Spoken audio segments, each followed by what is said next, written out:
সোণাৰীত অসম প্ৰদেশ কংগ্ৰেছ চৰাইদেউ জিলা সমিতিৰ প্ৰতিবাদ অসম চৰকাৰৰ গৃহ বিভাগৰ প্ৰতিকৃতি দাহ বৃহস্পতিবাৰে ৰূপহীত ধুবুৰী সাংসদ জ্যেষ্ঠ কংগ্ৰেছী নেতা ৰকিবুল হুছেইন আৰু তেওঁৰ পুত্ৰক ৰাজপথত নিৰাপত্তা ৰক্ষীৰ সন্মুখতে দুষ্কৃতিকাৰীয়ে আক্ৰমণ কৰা ঘটনাৰ পিছতে শুক্ৰবাৰে চৰাইদেউ জিলা কংগ্ৰেছ কমিটিয়ে সোণাৰী নগৰৰ মাজমজিয়াৰ শিৱ মন্দিৰ তিনিআলিত প্ৰতিবাদ সাব্যস্ত কৰে অসমৰ গৃহ বিভাগৰ ব্যৰ্থতাৰ যাৰ বাবে এগৰাকী জনপ্ৰতিনিধিক ৰাজপথত দিন দুপৰতে দুষ্কৃতিকাৰীয়ে আক্ৰমণ কৰিবলৈ সুবিধা পোৱাৰ অভিযোগ কৰিছে প্ৰতিবাদকাৰী কংগ্ৰেছ কৰ্মীসকলে ঘটনাৰ তদন্ত বিচাৰি অসমৰ ৰাজ্যপাললৈ স্মাৰক পত্ৰ প্ৰেৰণ কৰে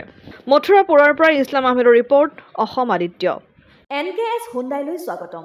নৰ্থ ইষ্টৰ প্ৰথম GDSI 2.0 ফিচাৰ্ছ ডিলাৰ হৈছে NKS হুণ্ডাই অত্যাধুনিক সা-সুবিধাৰে তৈয়াৰী মোষ্ট আপডেটেড হুণ্ডাই ডিলাৰ এতিয়া ডিব্ৰুগড়ত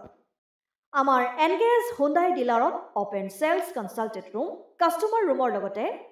পুৰণি গাড়ীৰ এক্সচেঞ্জ ফেচিলিটিও ৰখা হৈছে ইয়াত সেলছৰ লগতে সাৰ্ভিস সেক্টৰৰ সুন্দৰ সুবিধা আছে প্ৰয়োজনীয় সকলো এডভান্স টুলছ হুইল বেলেন্সিং এলাইনমেন্টৰ অত্যাধুনিক machine post hydraulic lift fully trained man পাৱাৰৰ লগতে nitrogen gas filling facility fully automatic car washer ফেচিলিটিও আছে লগতে NKS হুণ্ডাই ডিলাৰে কাস্টমাৰ সকলৰ সুবিধাৰ্থে মোবাইল সাৰ্ভিস ভেনৰো ব্যৱস্থা ৰাখিছে য'ত হাইড্ৰলিক লিফ্ট ৱাছিং ফেচিলিটি